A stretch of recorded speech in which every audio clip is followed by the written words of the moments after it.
Oi, oi pessoal! Esse é mais um vídeo da nossa série Desafio do seu consultório virtual.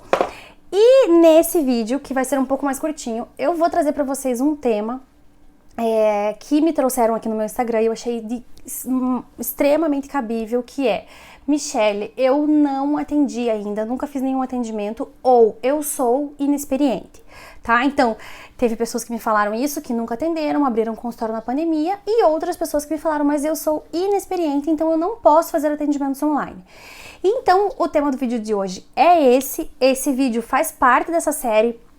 Abra o desafio, né, dos seus atendimentos, do seu consultório online. E o meu nome é Michelle, eu sou pedagoga, psicopedagoga e mestre em educação. E hoje eu tô aqui pra te ajudar nesse tema em específico, tá bom? Então, pessoal, a primeira coisa que eu queria falar pra vocês, já pra quebrar assim de cara tudo isso, toda essa objeção de eu não posso, eu não vou conseguir e tudo mais, eu quero contar pra vocês, né, uma história de quando eu fui aprender a dirigir. Gente, eu sempre tive muitos problemas assim em relação à localização e tudo mais, então a minha família achava que eu não ia aprender a dirigir de forma nenhuma, que isso ia ser o caos e tudo mais. Então, assim, eu lembro que muitas pessoas estavam ao meu redor naquele momento e, inclusive, depois que eu saí da autoescola, uma pessoa que realmente fez toda a diferença na minha vida, que me ensinou a dirigir de verdade, foi meu marido. E foi muito legal tudo isso. E eu lembro que naquela época minha irmã dizia assim pra mim: não, você não pode pegar um carro com direção hidráulica, você vai ter que aprender a dirigir no MOOC lá, né? Ou seja, não pega um carro com direção hidráulica porque depois você não vai dar conta e você nunca vai aprender a dirigir um carro, enfim, normal, né? Um carro raiz, vamos dizer assim, né?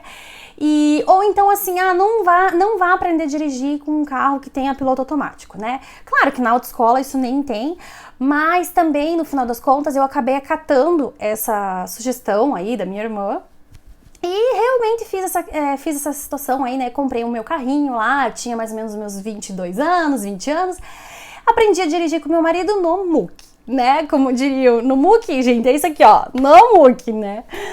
Só que aí, pessoal, passou o tempo, ok, tudo bem, aprendi a dirigir, não tinha nada a ver com localização, porque localização é uma coisa, aprender a dirigir é outra, GPS existe pra isso, mas o fato é que depois que eu tive um carro com direção hidráulica, com piloto automático, tudo isso, eu fui descobrir que tudo isso era uma verdadeira balela, tá? Que me perdoe a minha irmã, que me perdoe todo mundo que tava querendo me ajudar naquele momento. Sabe por quê, gente? Porque eu posso raspar o carro na garagem do meu prédio, eu posso bater em qualquer pessoa se eu tiver com um carro com direção hidráulica ou se eu tiver com um carro que não tenha nada, nenhum tipo de acessório. Tá? O que você precisa saber para aprender a dirigir? As leis de trânsito, que são básicas. Você precisa ter aquela noção de velocidade, distância do carro, para você não bater no pilar, não ficar raspando ali sempre, né? E é isso. Os comandos do carro ali e tudo mais. Então, assim, o resto, né? Se vai ter direção, se não vai, se vai ser piloto automático, isso é o de menos. São as adaptações que tem em relação a tudo isso. E eu quis trazer esse exemplo para vocês, porque para mim ele cabe perfeitamente nessa questão dos atendimentos online, tá? O que eu quero dizer com isso? Gente, se você é inexperiente em relação aos seus atendimentos, a mesma dor que você vai sentir no seu atendimento presencial, você vai sentir no online, tá? E o que eu quero dizer com isso? Que você vai ter que suprir essa dor da sua capacitação e da sua experiência, tá? Mas não é a questão do online ou do presencial que vai ser o divisor de águas para você ser uma boa psicopedagoga, tá? Michelle, mas veja bem, lá no presencial você tá olhando a carinha da criança, você tá vendo todas as expressões, blá blá blá blá. Tudo bem, mas no online você também pode ver muita coisa, obviamente, né? E o que eu quero dizer mais uma vez, não são os detalhes que fazem com que a psicopedagoga, não são as adaptações que fazem com que a psicopedagoga seja uma psicopedagoga com boas experiências e boa formação. O que faz ela ser uma psicopedagoga muito boa e muito experiente é, de fato, a capacitação que ela tem de raiz, né, e de qualidade e, obviamente, a experiência no sentido de tempo de atendimento, tá? Então esse é o primeiro passo, tá? E um segundo exemplo também que eu pensei em trazer para vocês é a questão de aprender uma segunda língua. Vocês já chegaram a ouvir falar, as pessoas que estudam a parte neurológica, elas dizem que as crianças que estão aprendendo muitas vezes a falar, elas têm mais facilidade em aprender duas línguas ao mesmo tempo do que quem estabelece a língua materna e depois vai para a segunda língua, né? E de fato a gente vê muitos casos de crianças que aprendem a falar duas línguas quando estão aprendendo a falar, né? E lidam muito melhor com isso do que nós que precisamos, depois de evoluídos no sentido cognitivo da questão, que a gente precisa usar o lado esquerdo do cérebro para aprender uma segunda língua, né? Então, eu tô falando tudo isso porque são duas questões, né? A primeira delas é sobre você separar a sua inexperiência com o online, porque isso não tem vínculo uma coisa com a outra. Se você é inexperiente, a tua dor vai ser igual no presencial ou no online. E a segunda questão que eu quero dizer que para você aprender a fazer suas consultas no online e no presencial ao mesmo tempo, não vai ser o dobro de tempo, entendem? Por exemplo, você está fazendo um curso, aprendendo, eu vou falar aqui do que eu faço, né, obviamente, porque é o que eu sei dizer, é o que eu sei fazer de melhor. Se você está fazendo um curso, aprendendo a aplicar provas operatórias, tá? Você aprende tudo que tem ali no sentido de aprender a aplicar provas operatórias. Aí você aplica provas operatórias durante 5, 6, 7, 8 anos, como foi o meu caso, né? Aí você tem todas aquelas amarras no sentido de estar muito bem acomodado com aquela situação. Quando você vai aprender para fazer isso de uma forma adaptada no online, você vai ter que aprender de novo, você vai ter que sofrer aquela metamorfose doída, né? Mas se você estiver aprendendo a aplicar provas operatórias e já naquele momento você fizer esse link para o online e para o presencial, você não vai ter o dobro de tempo para essa aprendizagem, tá? Então, o fato é que, gente, a dúvida aqui hoje não é se a profissional inexperiente deve atender no online e nem quando ela vai fazer isso. A discussão do momento é como, tá? Porque você vai ter que aprender a fazer como. E aí eu te digo que da mesma forma que você vai aprender a fazer como, as profissionais experientes também vão aprender a fazer como. Como eu disse, eu atendi mais de 8 anos, apliquei provas operatórias durante todo esse período e estou aprendendo a fazer no online, tá? Então, é fato que todas nós estamos no mesmo nível nessa questão do online no momento, porque por mais que você esteja, né, você vai estar, vamos supor, você é inexperiente na parte da psicopedagogia, mas no online todas nós somos. Todas nós somos inexperientes no online. Isso é muito novo para todas nós, tá? Mas a gente precisa se unir, tá? E nos ampararmos enquanto comunidade, tá? Olha o que eu tô fazendo no momento, gente. Eu criei um desafio com as minhas alunas, certo? Que entraram no meu programa para aprender sobre provas operatórias, certo? E jogos lógicos, obviamente, né? Vocês sabem porque vocês me acompanham. Fato é que nós estamos discutindo provas operatórias, jogos lógicos e tudo que a gente tem direito, como que a gente monta os jogos, como que a gente aplica, quais são os processos mentais, qual é as fases do desenvolvimento cognitivo, tudo aquilo que a epistemologia genética traz, mas de uma semana, 2 semanas pra cá, a gente começou a discutir como fazer isso no online.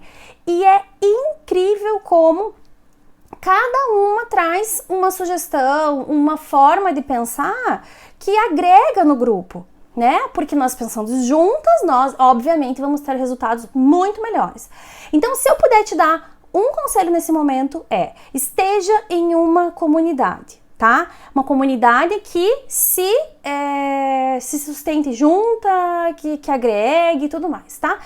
E é fato que o segundo ponto é se capacite, tá? Se capacite na psicopedagogia, porque essas falas, quando elas vêm assim, eu não posso porque eu nunca fiz, elas estão muito mais enraizadas no sentido da insegurança dessa profissional do que no atendimento online, tá?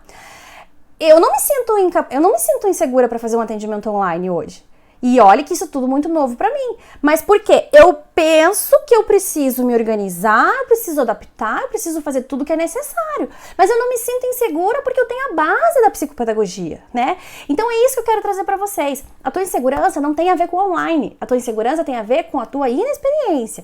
Então você precisa se capacitar, você precisa ir a fundo, né, em tudo que você precisa aprender para ser uma exímia psicopedagoga, tanto na avaliação quanto na intervenção. E aí, o online vai caminhar junto. Essa adaptação toda que precisa ser feita vai caminhar junto. E você não vai demorar o dobro do tempo, tá? Você vai demorar o mesmo tempo que nós, que vamos aprender agora toda essa adaptação e já temos uma vida de experiência lá atrás, tá? Não tô aqui dizendo que o que a gente já passou de experiência é inválido, nada disso. Não tô dizendo que quem tá começando tem o mesmo valor que quem já atendeu há muitos anos. Só estou dizendo que não é o fato do online que vai fazer a diferença na tua insegurança. Tá bom, gente? Que mais que eu quero falar pra vocês? Como eu falei, aqui nesse momento ninguém é melhor que ninguém. Eu fiz uma colinha aqui, tá? Uma questão que eu coloquei aqui.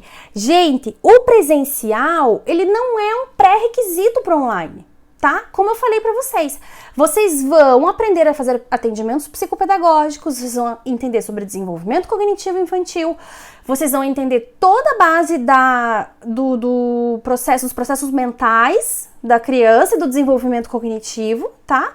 Só que isso, a questão, se vai ser feito no online ou no presencial, é só uma adaptação, é um detalhe,